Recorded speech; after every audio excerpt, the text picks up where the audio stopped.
Hey, salut, amoureux et amoureuses. Merci à toi qui es fidèle à Sema Solo. Donc, nous entamons le 32e lit solo et je suis contente de me retrouver là dans la nature. Bon, il fait gris, il y a des nuages, mais je ne pense pas que ça va faire comme hier parce que les nuages, ils ne sont pas gros, ils sont même passagers. Donc, je pense que je pourrais faire ma vidéo jusqu'au bout, faire ce lit solo jusqu'au bout, contrairement à hier où j'ai dû couper parce qu'il pleuvait. Et je me suis bien fait saucer en rentrant à la maison. Mais bon, c'est pour la bonne cause. Et donc, aujourd'hui, je voulais te parler d'écouter ces vibrations. D'écouter ces vibrations. Et justement, c'est quand tu écoutes tes vibrations, pour reprendre le lit solo d'hier, c'est quand tu écoutes tes propres vibrations que tu prends conscience de la valeur que tu es.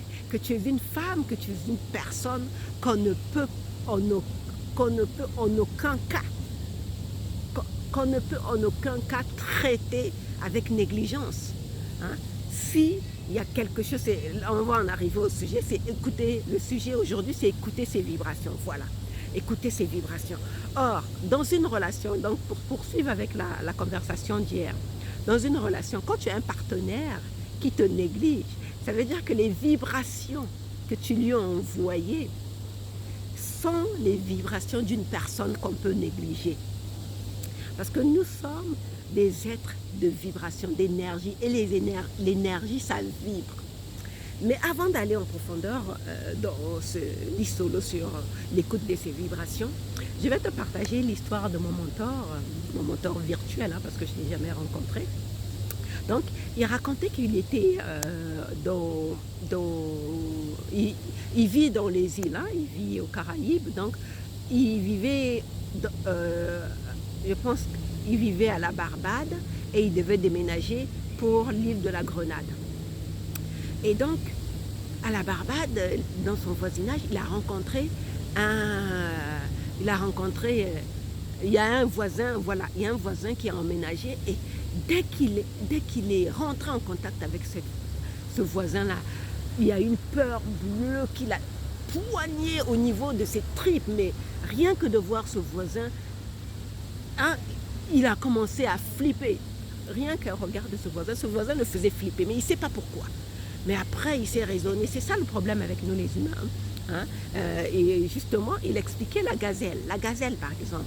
La gazelle, quand elle sent la présence d'un lion dans les parages, elle ne va pas se poser la question, elle ne va pas se dire « Oh, mais je le connais pas, je ne peux pas le juger, il est peut-être différent des autres lions, il est gentil. » Non! La gazelle sait que son instinct lui dit que le lion est un prédateur et elle est sa proie. Donc, si elle ne prend pas, si elle ne s'enfuit pas, si elle ne se protège pas, ben elle va servir de repas à ce prédateur. Donc, elle ne négocie même pas avec son instinct. Elle décide, elle démarre au quart de tour. Et nous, les humains, par contre, nous n'écoutons pas notre instinct parce que nous avons cette raison qui nous fait rationaliser les choses. Surtout quand nous ne connaissons pas la personne et que notre instinct, comme dans le cas de mon mentor, lui dit que cette personne est dangereuse parce que dès qu'il était en présence de cette personne, il y avait une peur en lui qui montait. Rien que la vue de son voisin, ça le faisait flipper. Ça me fait penser à l'histoire de mon voisin le tueur. Ben oui, c'est ça, c'est à peu près ça. Mon voisin le tueur parce que le gars... avec Chandler, je ne sais plus quel est son vrai nom. J'ai oublié son vrai nom, mais avec Chandler, il avait peur de son voisin. Il se trouve qu'effectivement, c'était un tueur. Hein? Bref, alors, donc, ce voisin-là, chaque fois que mon mentor était en sa présence, il y avait quelque chose en lui qui lui faisait peur, mais il y avait une peur intérieure qui montait en lui, rien que ça. Donc il s'est raisonné, il s'est raisonné en se disant, mais je ne le connais pas, qui suis-je, comment je peux le juger, je ne le connais pas, essayons de sympathiser. Donc en prenant sur lui de vouloir sympathiser, il a tellement pris de vouloir sympathiser avec ce voisin qu'ils sont devenus amis. Et donc pendant 1 an, ils se côtoyaient au point où, quand il a décidé de déménager, il a loué les services d'un déménageur. Hein. Il a signé un contrat avec une entreprise de déménagement. On a empaqueté tous ses meubles et il était en présence de cet ami-là, qui était au courant de l'entreprise où il avait pris son contrat et il lui avait fait tellement confiance au point où il lui avait chargé de, de, comme il devait voyager pour les États-Unis, il avait une valise. Il n'y a que cette valise-là qu'il n'a pas mis dans ce meuble pour déménager. Donc il devait faire un aller-retour aux États-Unis, donc il n'avait que cette valise-là avec ses vêtements et tout ça pour un voyage aller-retour aux États-Unis. Par contre, tout le reste, il avait fait confiance à ce cher voisin-là pour qu'il puisse expédier ça, pour qu'il puisse expédier ses meubles dans l'île où il devait aller, où il devait déménager. Et quand il rentre dans l'île en question, je crois, la Grenade, parce qu'il était à la Barbade, il devait déménager pour la Grenade, donc il arrive à la Grenade et qui contacte l'entreprise de déménagement pour récupérer ses meubles. Voilà-t-il pas qu'on lui dit que non, la personne que vous avez mandatée pour venir pour gérer ce déménagement, il a annulé le déménagement, il s'est fait rembourser les frais d'assurance parce il avait payé, mon mentor avait payé les frais d'assurance et tout, il s'est fait rembourser les frais d'assurance, il s'est fait rembourser tous les frais de déménagement, il a annulé le déménagement, donc il a récupéré tous les meubles. En fait, cet homme, ce voisin qui le faisait flipper, était un prédateur, ce que lui-même il a appelé un prédateur humain. C'était un escroc, ni plus ni moins. Il vivait, c'est comme ça qu'il gagnait sa vie, à escroquer les gens. Et lui, d'où il a bien retenu sa leçon. Donc, désormais, il faut écouter ses vibrations. S'il avait écouté ses vibrations, il n'aurait pas fait confiance à ce voisin. Il n'aurait pas, jusqu'à aller lui donner tout ce projet de déménagement. Donc, c'est pour dire que nous aussi, dans nos relations, nous n'écoutons pas nos vibrations. Nous n'écoutons pas, nous ne faisons pas confiance. Souvent je dis toujours que nous les femmes, la nature nous a dotés, je ne sais pas si c'est parce que nous donnons la vie, mais la nature nous a dotés de cette forte intuition, ce qui fait que nous sentons, pas que nous savons, mais nous sentons quand quelque chose ne tourne pas rond. Mais très souvent, et surtout en matière de couple, surtout en matière de relations de couple, nous rationalisons.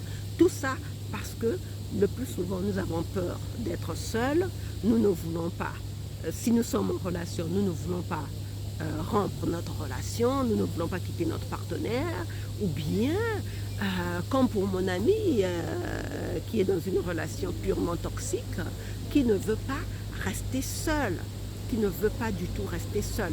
Donc, on refuse d'écouter nos vibrations. Ce qui fait que quand la personne devient ce qu'on imaginait, ce que notre intuition nous annonçait, nous sommes surpris, nous nous disons « Ah, mais je ne te croyais pas comme ça ». Mais si cette personne « Ah, tu as changé ». Non, la personne n'a pas changé. C'est toi. Ça, c'est pour cela que depuis le début de Sema Solo là, parce que je partage mon expérience aussi, depuis le début de Sema Solo, je dis que je ne suis la victime de personne. Tous les partenaires que j'ai eus dans ma vie, je les ai pris aujourd'hui, je les prends comme des messagers. Et c'est comme ça, en métaphysique, c'est ce qui est enseigné. Toute personne qui vient à ta rencontre est un messager. Et donc pour moi, tous les partenaires que j'ai eus, et surtout les 3 derniers, parce que c'est eux qui ont été très significatifs dans mon cheminement spirituel. Pour moi, c'est des messagers. Des messagers de quoi? Des messagers qui viennent me dire ce que je ne refuse moi-même de voir, ce que je refuse d'entendre, ce que je refuse de mettre en place. Par exemple, prenons le cas de la solitude. pendant longtemps, j'ai fui la solitude. Je me suis plaint à qui voulait l'entendre que je suis seule, je suis tout le temps seule. Je me plaignais d'être seule, de sentir la solitude. Quand j'étais à Paris, toute ma famille est à Paris, mes frères et mes sœurs sont à Paris. Mais à Paris, je sentais toujours la solitude. Je sentais la solitude. Et je me plaignais, j'ai plein de frères, ils viennent jamais me voir. C'est quoi cette vie-là? Mais j'étais tellement plaintive que je ne me rendais pas compte que c'était moi. C'était moi le problème. Mais le problème, quand on dit que c'est toi le problème, ça ne veut pas dire que tu dois te flageller, que tu dois te culpabiliser. Mais non, comme dans toute chose, c'est comme dans la maladie. Si on ne détecte pas la maladie, si on ne diagnostique pas la maladie, on ne peut pas soigner la maladie. Tu comprends? Donc dire que c'est toi le problème, ça ne veut pas dire que tu dois te flageller. Le fait que tu te dises que c'est toi le problème, ça veut dire que c'est toi qui as la solution. C'est tout ce que ça veut dire. Donc si tu reconnais dès le moment, parce que beaucoup de gens souffrent dans les relations parce qu'ils refusent obstinément de reconnaître que le problème c'est eux. Et moi, dans mes relations, c'était ça. Je n'écoutais pas. Mon problème, c'était que je ne voulais pas écouter mon intuition. Chaque fois que j'ai rencontré quelqu'un, bon, par le passé, je n'étais pas familiarisée à ces vibrations, hein, je n'y faisais pas attention. Mais les 3 dernières relations, j'étais devenue de plus en plus sensible à cette intuition-là. Mais comme je craignais la solitude, je fuyais la solitude, je souffrais de la solitude. Donc, je me disais, ah non, par exemple, je l'ai raconté dans mes conférences, hein, que j'ai enchaîné un alcoolique, un drogué et puis un dépressif. Et il ne se reconnaîtra pas dépressif, mais moi j'ai senti qu'il était dépressif. Bref, mais l'alcoolique, de la même façon, l'alcoolique ne reconnaîtra pas qu'il est alcoolique, hein, parce qu'aucun alcoolique digne de ce nom acceptera de reconnaître qu'il est alcoolique, sauf quand il veut se faire traiter, qu'il va chez les alcooliques anonymes. Dans le cas de mon ex, il ne voulait pas reconnaître qu'il était alcoolique. Donc voilà. Mais or, c'était vraiment un alcoolique pour dire qu'il buvait 2 bouteilles de vin par jour. Donc ça, c'est de l'alcoolisme. Bref,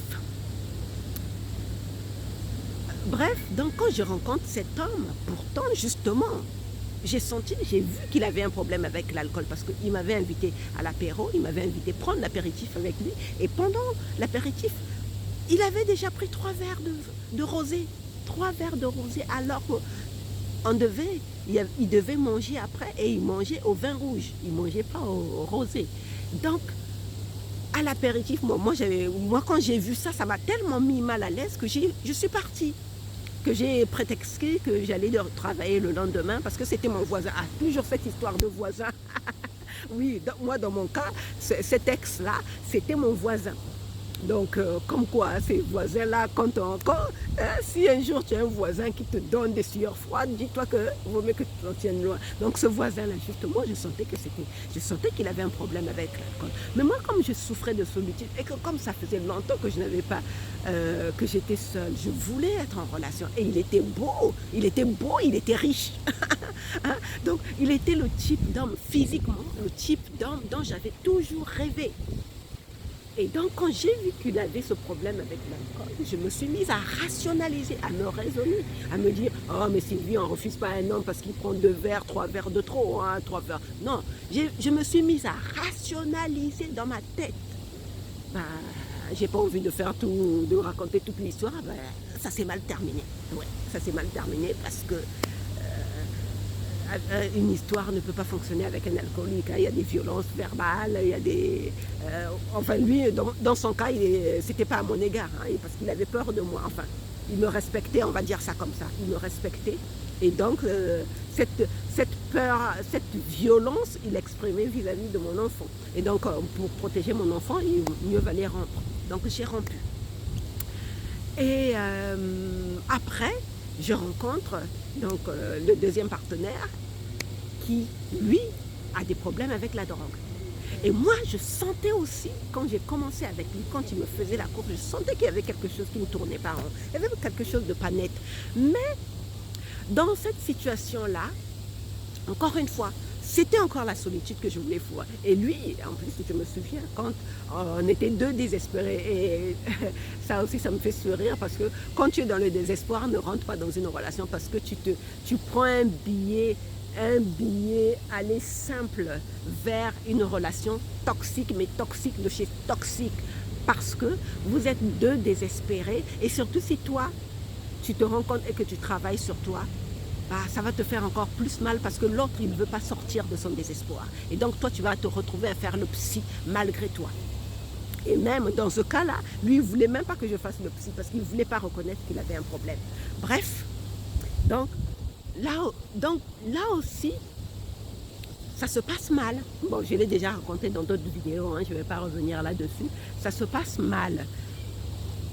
Et plus tard, je rencontre, donc après cet homme-là, donc la dernière relation que j'ai eue, je rencontre cet homme qui est en procédure de divorce.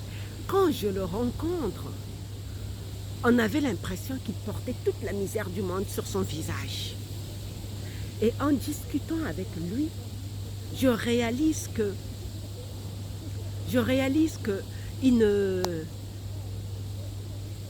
il rejette toute la faute sur sa femme. Lui, il est le gentil dans l'histoire. La faute, c'est à sa femme. Et toute cette tristesse qu'il y avait en lui, ça m'a fait de la peine. Je me suis dit, waouh, mais je ne peux pas le laisser seul. Bah, résultat des courses, bah, une personne qui ne reconnaît pas qu'il est la cause, qui fait partie du problème, bah, il ne va pas essayer de se corriger. Et comme, il y a du vent là, comme la faute c'est toujours les autres, bah, toi quand tu rentres en relation avec cette personne, bah, quand les choses se passent mal avec toi, bah, la faute c'est toi, le problème c'est toi, c'est pas lui. Parce qu'avec son ex, il ne reconnaît pas que c'est lui, il a été la cause, l'une des causes de leur divorce. Mais quand il se met avec toi, bah, ça va être pareil. Il ne reconnaîtra jamais qu'il se comporte mal avec toi. Donc, toi, quand tu es un travailleur de la conscience, de lumière, hein, parce que j'ai dit, hein, si le mot lumière, tu trouves ça trop ésotérique, tu peux remplacer ça par conscience.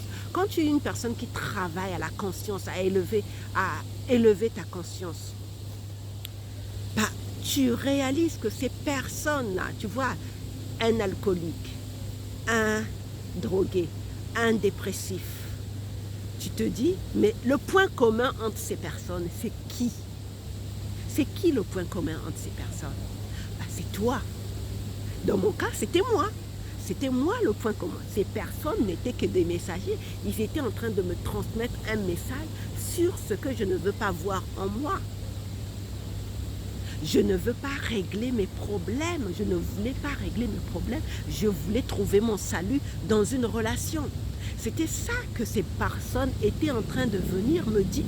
Je suis en train de négliger mon âme. Je suis en train de négliger le salut de mon âme, mes forces qui sont enfuies en moi. Je suis en train de négliger, de les utiliser. Et je veux chercher le secours dans une relation. Et dans toutes ces relations, j'ai eu ces vibrations qui m'ont appelé. Mais je n'ai pas voulu écouter. Je n'ai pas voulu entendre. Et du coup, bah, ces relations, naturellement, ça s'est mal passé. Ah oui, il me semble qu'il est temps qu'on parte là, parce que apparemment, ça va bientôt fermer. Donc, bon, je vais conclure en disant on continuera tout demain. Hein. De toute façon, c'est ça le but de c'est ma solo, hein, que ça se fasse au naturel. Donc, ces personnes, comme je n'ai pas écouté mes vibrations, bah, je me suis retrouvée dans des relations qui n'ont pas fonctionné. Et bah, aujourd'hui, comme je disais dans une autre vidéo, il m'a fallu 50 ans pour comprendre qu'il était temps, une fois pour toutes, que j'écoute mes vibrations, que je ne fuis pas la solitude, que j'épouse la solitude, que j'accepte de travailler sur moi, que j'accepte d'écouter mon âme et que j'accepte de suivre les instructions du divin. Et parmi les instructions, tu ne vas pas me croire si tu m'écoutes, parmi les instructions, un jour j'étais dans ma maison, je passe mon couloir, j'entends une voix. Tu me croiras ou tu me croiras pas, mais c'est pas grave. Mais je fais confiance à ces voix. J'entends une voix, mais c'est une voix, souvent c'est une voix intérieure, c'est pas une voix sonore que tu entends de l'extérieur, c'est une voix intérieure. Mais là, j'étais dans mon couloir et la personne, j'entends cette voix qui me dit, occupe-toi de tes ongles. Mais ça, il y a 4 ans de cela, hein. Il y a 4 ans de cela. Il me dit, occupe-toi de tes ongles. Parce que moi, j'ai pas des beaux ongles, j'ai des ongles mous qui sont... Donc, occupe-toi de tes ongles. Bon, j'ai négligé, je me suis dit, oh, bon, ça c'est encore une idée qui me traverse l'esprit inutilement, donc je ne m'occupe pas de ça. Mais, en fait, il fallait que je m'occupe de moi, il fallait que je commence.